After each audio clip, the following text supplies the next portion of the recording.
Ini aku, pengen tanya sih, Kak. Jadi, kenapa si Ethereum ini repot-repot bikin si The Merge ini? Apa sih yang pengen dicapai dari The Merge ini, Kak Puji, sebenarnya? Ada banyak sih sebenarnya gitu ya. Jadi, eee, apa namanya,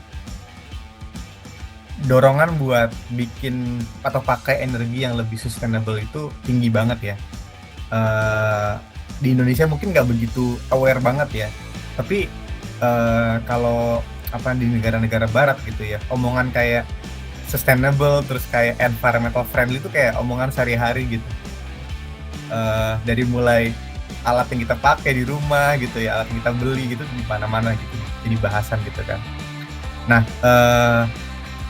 termasuk teman-teman yang ada dari, Ethereum juga, mereka pengen punya, eee, jaringan yang dia tuh green ya, yang mana katanya dengan The Merge ini motong energy consumption 99,5% gitu.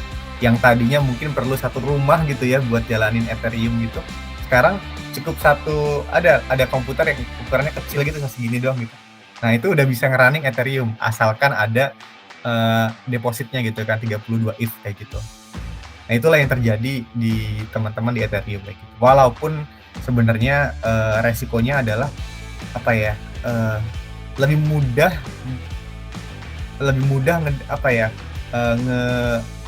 nangkepnya gitu kalau cuma benda kayak gitu, walaupun emang agak gampang diumpetin, tapi itu debate sih, ada yang bilang kayak lebih mudah menyita misalnya, mining rig gitu ya, mining, equipment versus lebih mudah menyita kayak 32 ETH, tapi itu debatable, tapi intinya mereka memotong environmental cost-nya ya, jadi mereka mau bikin jaringan ini kayak, ya kayak main komputer biasa kayak gitu. Jadi ini kan ada banyak koin-koin yang bertebaran di CoinMarketCap sebenarnya. Nah, itu tuh, kalau menurut hipotesisnya Pak Bintang sih, ke depan koin-koin itu bakal masih, banyak gitu. Tapi kalau misalkan nah ini ngomongin, The Merge juga ya. Jadi apakah The Merge ini nanti bakalan bisa membuat ETH ini semakin besar, Ethereum semakin besar dan semakin dipercaya? Apakah bisa nyaingin Bitcoin? Dan apakah si altcoins yang kecil-kecil itu akan di-pack gitu ke Bitcoin dan ETH? Atau gimana nih nasib-nasibnya para altcoins ini? Oh, itu banyak bahasa menarik sih tentang masalah apa namanya, eee, masalah stablecoin atau masalah itu ya. Jadi tentunya, Ethereum sekarang setelah masuk ke POS, dia bisa menegasikan altcoin yang POS juga gitu, kayak ada Avalanche, terus ada beberapa yang lain lah yang saingan-saingan gitu kan, yang mana Ethereum sudah POS sekarang gitu, ngapain pakai yang lain gitu kan. Dan Ethereum tuh, dia apa ya, a di tengah-tengah gitu, antara dia jadi Microsoft atau dia jadi Apple gitu sih. Kalau kalau sejarah diulang ya, kayak gitu. Kalau dia tetap inovasi mungkin dia jadi Apple-nya gitu, tapi kalau dia, inovasinya berkurang nanti mungkin jadi Microsoft-nya sudah gitu, orang pada bikin yang baru. Kita nggak tahu, ntar kita lihat aja kayak gitu sih. Berarti kalau kalau misalkan yang aku tangkep ya, itu berarti ada kemungkinan juga ketika altcoin atau apa namanya stable coin yang lain pakai POS itu si ETH ini sekarang bisa nolak gitu ya, kayak bisa ya udah aku pakai punyaku sendiri aja ketimbang Nggak gitu maksudnya, jadi gini, maksudnya si Ethereum itu kan dia kan pada saat Ethereum belum jadi POS, maksudnya lama banget tuh 4 tahun mau bikin POS gitu ya.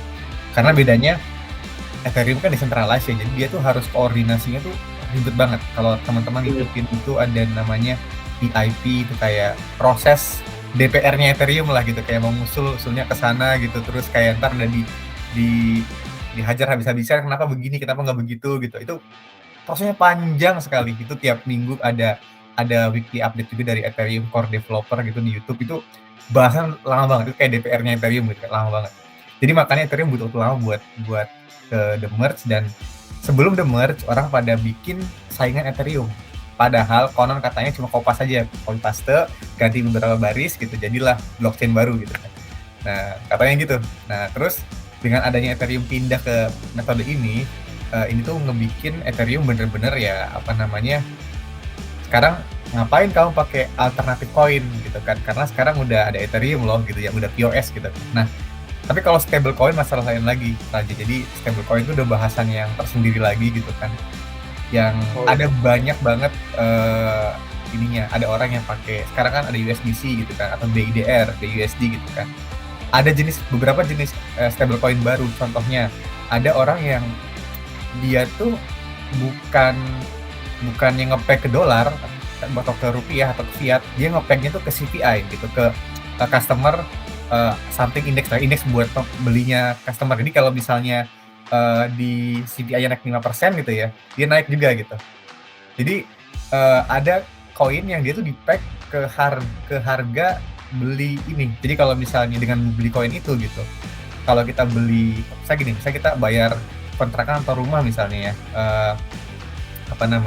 pakai rupiah gitu. Tiap tahunnya mungkin gitu kan, sekarang 5 juta, tahun depan 6 juta naik kan. Nah, ada stablecoin baru nih yang lagi hot banget, yang mana ya kalau bulan ini 5, ya tahun depan 5 juga, karena di-peg ke sesuatu yang dia ikutin inflasi kayak gitu. Itu juga ada stablecoin, itu banyak banget lah stablecoin. Itu bahasannya mungkin bisa buat lain kali waktu lagi. Tapi ada banyak pengembangan yang seru-seru juga sih di stablecoin ya. Itu tuh independent of the blockchain. Terserah blockchainnya apa aja, tapi ada stablecoin yang dia tuh complicated banget lah. Ada yang gimana kalau kita punya uang yang nggak pernah inflasi kayak gitu kan. Nah, kayak gitu, jadi orang udah mulai crazy gitu pemikirannya. Jadi what's next nih? Setelah the merge nih, what's next-nya, the big questions-nya adalah question mark-nya, what's next nih for Ethereum, for blockchain, for Bitcoin gitu. Oke, ya itu banyak ya. What's next-nya adalah ya tentunya kalau ditanya masalah harga saya nggak tahu, tapi maksudnya market lagi luar biasa ya. Tapi kalau ditanya pengembangannya, itu banyak banget pengembangan dilakukan teman-teman dari Ethereum. Itu sibuk banget. Yang tadi saya bilang DPR-nya itu sibuk banget, kayak tiap hari postingannya banyak gitu, ada usulan baru segala macam. Dan mereka pengennya tuh adalah bikin namanya roll up centric. Jadi Ethereum tuh nanti orang tuh nggak pakai Ethereum gitu, orang tuh pakai namanya L2 gitu. L2 tuh blockchain yang make Ethereum di balik layar, tapi dia bukan Ethereum gitu, something else. Kayak ada namanya Arbitrum, terus ada Starknet, ada lagi misalnya saya lupa namanya, ada banyak lah, ada Polygon ini roll up, ada banyak banget, yang mana dia bakal pakai Ethereum behind the scene, tapi dia nggak pakai dia nggak bilang itu Ethereum, dia pakai Ethereum behind the scene. Nanti transaksinya itu gimana ya, ibaratnya kayak bank gitu ya, bank ini L2-nya gitu, nanti bakal settle juga gitu di sistem perbankan seluruh Indonesia, ibaratnya kayak gitu sih. Jadi orang transaksinya di L2, tapi ntar bakal settle juga kegiatannya di Ethereum kayak gitu sih. Jadi L2-nya super cepat tapi kurang secure. Tapi nanti kalau udah selesai bakal di settle di Ethereum yang lambat tapi secure banget. Masih boleh nanya nggak ini? Boleh Mas, boleh Pak. Silakan Pak. Saya mengikuti perkembangan bahwa konon perubahan atau merging yang terjadi di Ethereum ini menjadikan atribut desentralisasinya Ethereum berkurang, malah menuju ke arah sentralisasi gitu.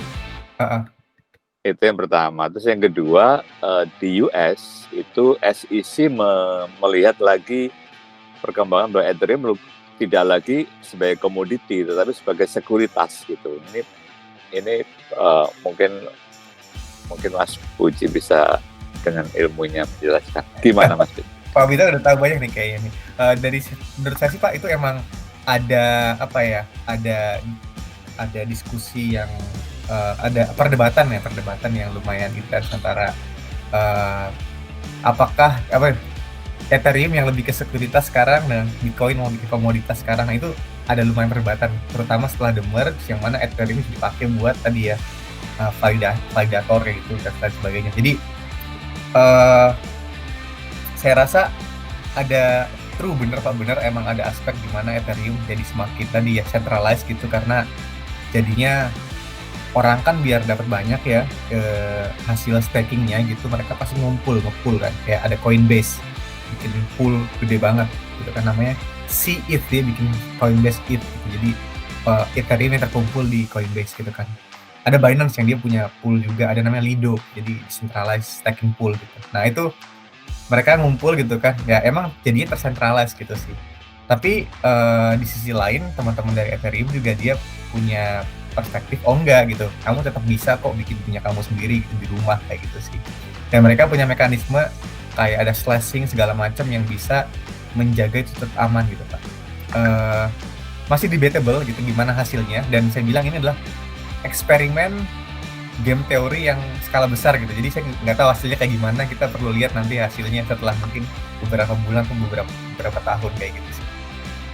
Iya sih, mungkin masih terlalu cepat ya untuk menganalisa. Tapi menarik untuk dianalisa kan perkembangan merging, karena kan seolah kayak the world is shaking gitu mengenai kejadian merging. Iya betul Pak. Tapi ini saya rasa eksperimen yang luar biasa ya. Kita tunggu aja nanti kayak gimana hasilnya. Saya sendiri belum baca yang ini. Nah tapi kalau mau tertarik itu Vitalik Buterin ngeluarin buku namanya Proof of Stake. Waktunya tuh pas banget pada saat the merge terjadi gitu. Jadi dia ngeluarin 2 anak gitu ya. Satu the merge, satu dia ngeluarin buku juga yang nunjukin tentang ide dia kenapa harus Proof of Stake. Lo hebatnya Ethereum itu foundernya si Vitalik itu umurnya berapa tuh? Belum 30 tahun kali Mas? Belum Pak, setahun lebih tua dari saya kayak gitu.